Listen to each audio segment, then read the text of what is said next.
Christ above us, Christ below us, Christ before us, Christ behind us, Christ beside us, Christ with us. Amen. Please be seated.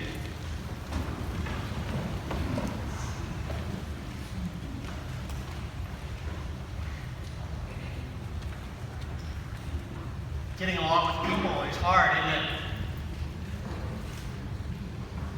I came from a family of 6 of us total. There were 4 of us that grew up together, and later we acquired 1 more sibling in our family, so there were 5 of us. And I don't know how many of you here grew up in a large family, but many days it's characterized by bitter arguments over things like, well, back in the day, which of 3 television stations we were going to watch that night? Who took all the syrup over the waffles, and who ate the last banana pasta? Getting along with people is hard, and it gets more complicated as we grow up, but again, we fall out of right relationship with people, even in places where we work a lot of times, such that we can carry resentments and anger towards one another.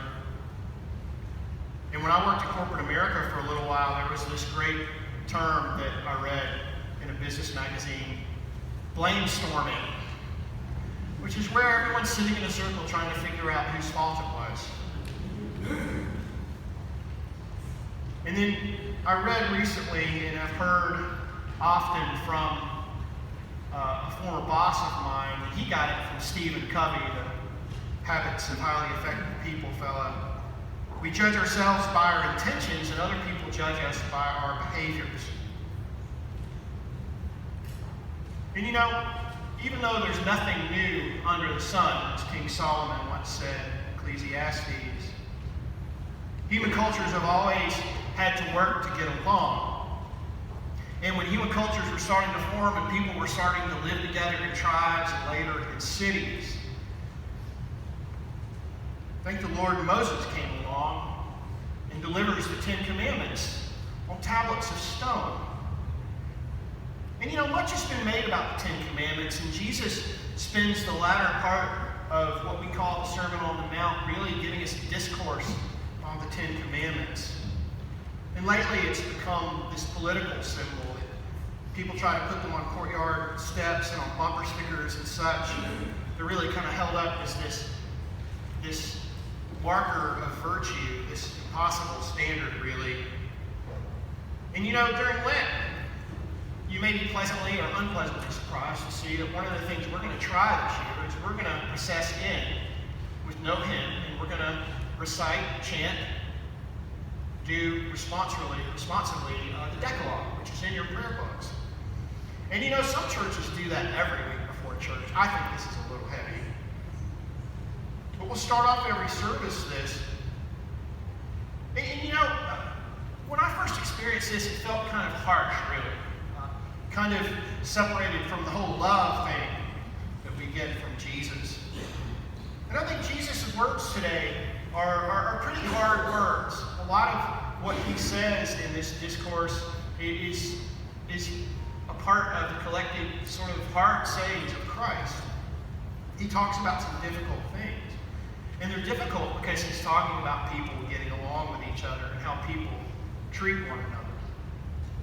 And if you think about it, these 10 Commandments were essential in all of us not only getting along, but in humanity surviving. Suddenly we had in stone this way that we could live together. We had in stone spelled out for us how we were supposed to behave to stay in communion with one another and in communion with God. Don't murder, don't lust, don't make other things more important than God. Take your Sabbath day, honor your elders. Don't use God's name in oaths. Don't want too much what you do not have and what belongs to someone else. Don't lust. It pretty much covers the whole gamut of how human beings do not get along. And he really gives us a review course on all these essentials. And we could spend an entire hour on any one of these. We got murder and anger together. We got adultery and lust. We've got divorce. We've got oaths, retaliation, and loving our enemies. And one of the incorrect tendencies some of us in Christendom have had and continue to have is that we think that Jesus came to complete the law, so we don't need to worry so much about the Ten Commandments anymore, and that his completion of the law somehow invalidates it or shifts it away from us somehow just towards this love thing. But nothing could be more further than the truth. Jesus' struggle in his day wasn't with bad teachings, because the teachings from Moses were good. It was more sometimes with overzealous, over-literal teachers. Kind of like now, it was with a misunderstanding of the law, something that we all struggle with still. But here he is in Matthew setting things straight.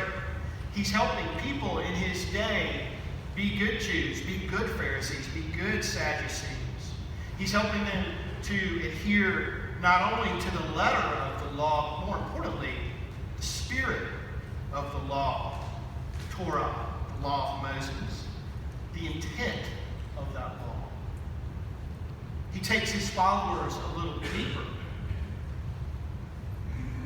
And so today he goes deeper because he connects together intention and behavior.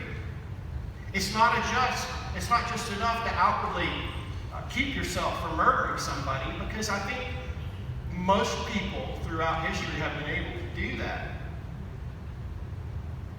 What is holy is to look within the human heart and to examine the anger that we have for other people, the anger that can pollute our very souls and sometimes cause us to commit violence against other people. He looks at the intention behind those things. He looks at outward signs of inward sin. So we're turning ourselves towards Lent. It starts next week, as a matter of fact. And we'll turn ourselves towards outward behaviors that we want to work on in order that we have inward change. I'm not sure what mine's going to be yet. I think it might be not watching television, but I don't know if I can do that. Jesus is helping us today as we turn our attention towards Lent to connect the dots between our outer and our inner lives. He's showing us that inward change leads not just to outward holiness, but something more important, to right relationship. Of course, we do not kill or harm. But even more importantly, he's telling us we open up even our anger that we have to God's help. We offer that to God to do God's work on. Wanting what we do not have, sometimes we have envy, and we even open up that envy to God, our lust to God. Jesus is saying that in this is a kind of intimacy with God that is now possible. Too often we forget in our prayer lives and in our lives as confessing Christians that prayer isn't just saying pretty words to the sky. Prayer is offering up communion with God, is offering ourselves in an intimate relationship with God, an intimate conversation with God. We offer to God even those thoughts that we don't dare say aloud, because God, Jesus is saying, can work with that. This is the source of the evil we do when we ask God, when we forget to ask God for help. Jesus is addressing our interior state. And he's also addressing, most importantly, reality that is of utmost importance to him. Right relationship with one another.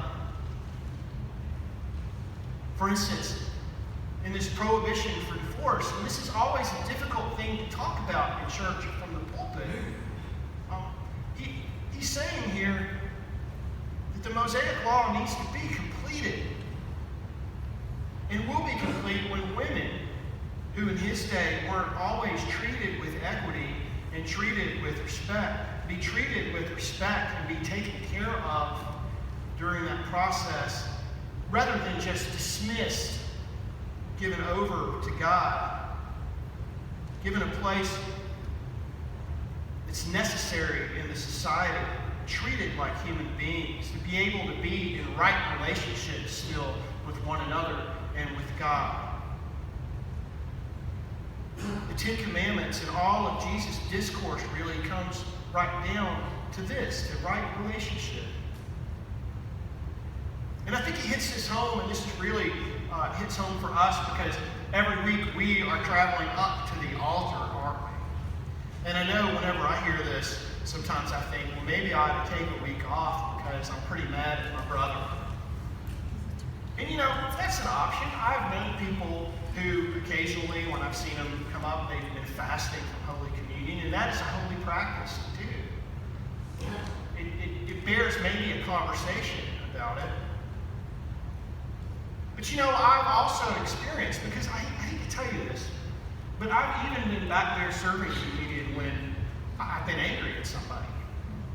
I mean, I'm not perfect. I don't know that my heart has always been perfectly right before God as I myself take communion.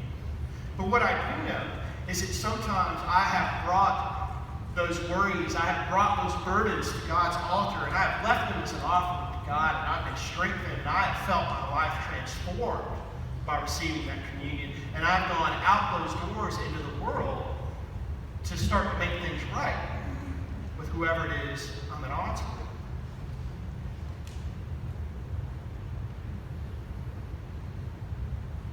In the end, Jesus says, the altar matters a lot less than the relationship.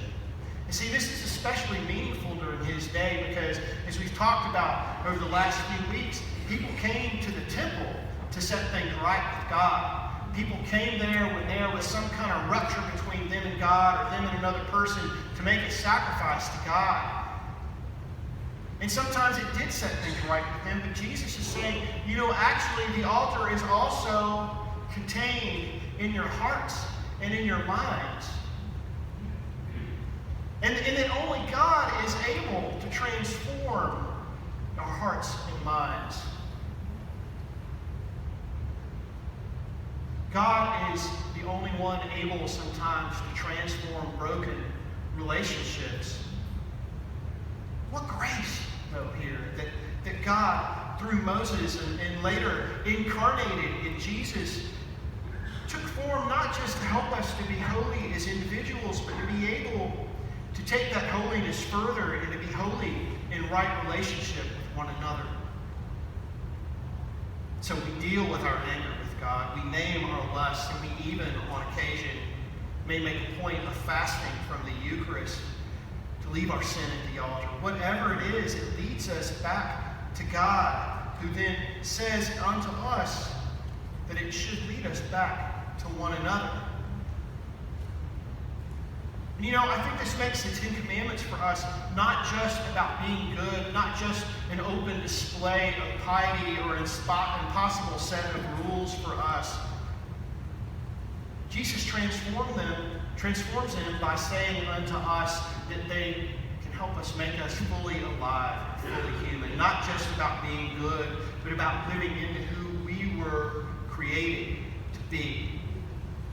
After all, God made us, and God said it was very good. There is such joy in this, my siblings in Christ. Such joy in Jesus giving a path to intimacy with God and to community with one another, and to our staying connected in right relationship with one another, in right